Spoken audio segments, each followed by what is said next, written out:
Kusaawa nga Mukagga ezituutu abavananibwa okuli Minisita w'ensonga z'Ekaramoja Gorretti Kitutu wamu ne muganda we Naboya Kitutu batuuse mu kkooti ewuzisa abalyake n'abakenuzi ekkololo wakati mu bukuumi ne bannamawulire ababadde bamulindiridde.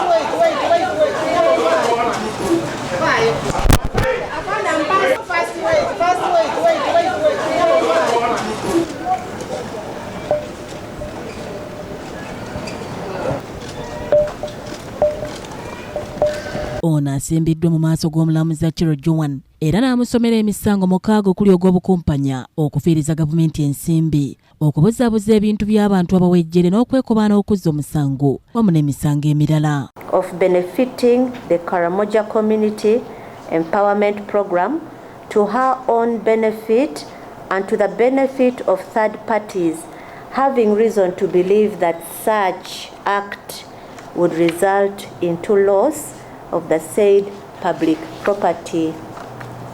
Madam Kitutu, have you heard and understood? I have heard and understood. How do you plead? It is not true. Omuwaabi wa gavumenti omukulu mu musango guno Josephine Namatovu ategeezezza kkooti eno nga bwe beetaagayo obudde obulala okukola okunoonyereza nga waliwo n'abavunaanibwa mu musango guno abatabaddeewo mu kkooti era n'asaba okubayisaako ekiwandiiko beeyanjule mu kkooti. Bannamateeka ba Minisita Kitutu nga bakulembeddwamu Michael Wamasepo basabye kkooti eno okuwa omuntu waabwe akakalu ka kkooti nga bagamba nti ono alina ekirwadde ekimuluma ennyo ekikambwe ng'alina n'obusobozi okuli ebyapa by'ettaka, paasipooti y'abakungu wamu n'abamuyimirira okuli bbaawe George Michael Kitutu n'abalala basatu.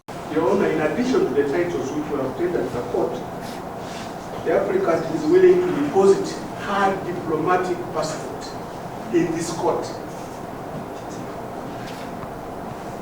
to clearly demonstrate her intention to remain within the jurisdiction of this court.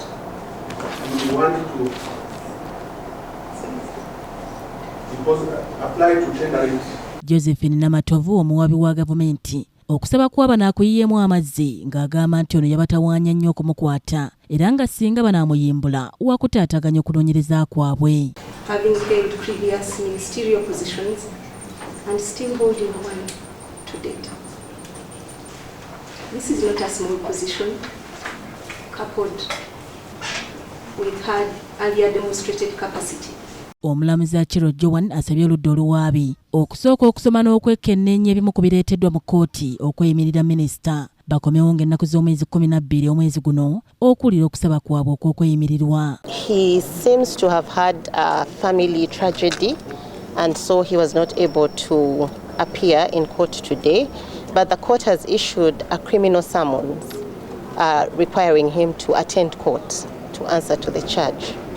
Bano abatwala amabaati era nze kinkoze bubi nnyo nti mbadde nsuubira bonna ba culprits okubeera nga bonna babayita mu kkooti naye ono Kitutu alinganga ngo bataddewo nga tufuna obwenkanya abantu b'Ekaramoja. Tulaba amasomero tegayina mabaati, amasomero galiko gasubi. Kati kino kitulaga ki nti ke kaseera nga minisita ye ne banna abalala bonna abavunaanyizibwa mu mateeka. Mu kwogerako n'akwanaganya ensonga z'amawulire okuva mu ofiisi y'Essaabawaabi wa gavumenti, Jacqueline Okwi agamba nti baminisita abalala abali mu mivuyo gy'okubulankanya amabaati g'Ekaramoja nabo bakyanoonyerezebwako era nga ssaawa yonna amateeka gaakubakolako. Not selective prosecution. What has happened is that the case is being handled in piecemeal. So this is just the first case file. So there's a case file in respect of each suspect, and the case files will be submitted by the police to the office of the DPP for consideration as and when they complete investigation. allow the people do their work. Omulangira John Moses yakusakidde eggulire lino ku Rocket TV amalindirire.